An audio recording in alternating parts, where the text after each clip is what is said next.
Благодарам. Значи, кога во понеделникот ме известија дека е пристигнат писмениот одговор на моите 3 поставени прашања до Министерката за финансии, си помислив добро е, че имам време од 3 дена за да ги разгледам добиените податоци и да направам нивна анализа како би можела денес да се произнесам дали сум задоволна. За жал, добив одговор на само една страница, од кој што немам никакви поединечни бројки за тоа што го барав.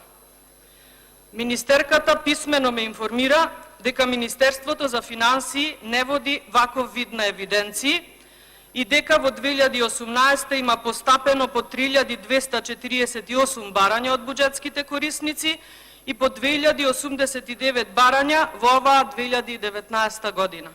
Толку. Ниту добив одговор дали за сите барања е одобрена согласност од Министерството, ниту колку од согласностите се однесувале за неопределено време и за кои институции, ниту пак со колку од одобрените согласности се ангажирани работници преку агенциите за привремени вработувања, а со колку преку договор на дело. Замислете, чуварот на државната каса, креаторот и подпишувачот на согласностите за вработувања, не знае за кого, под кои услови и за каде подпишува согласности за вработувања.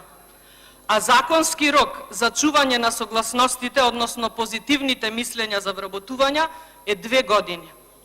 Министерката или навистина не води евиденција, или не сака да одговори на моите поставени прашања. Премиерот, кој исто така го повикав за одговор на моите прашања, можеше да и помогне за да ми даде комплетен одговор. Затоа барам повторно написмено, табеларно, да ми се даде приказ за сите вработувања по сите институции со поединечни бројки и со наведување дали се работи за вработување на неопределено време или се работи за договор на дело или ангажирање преку агенциите за привремени вработувања.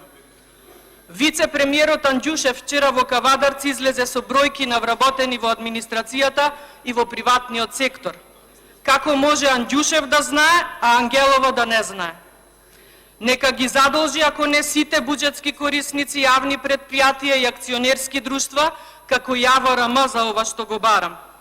Или може би повеќе е заинтересирана и знае за тоа каде нејзините советнички се дополнително и веднаш именувани во управни и надзорни одбори.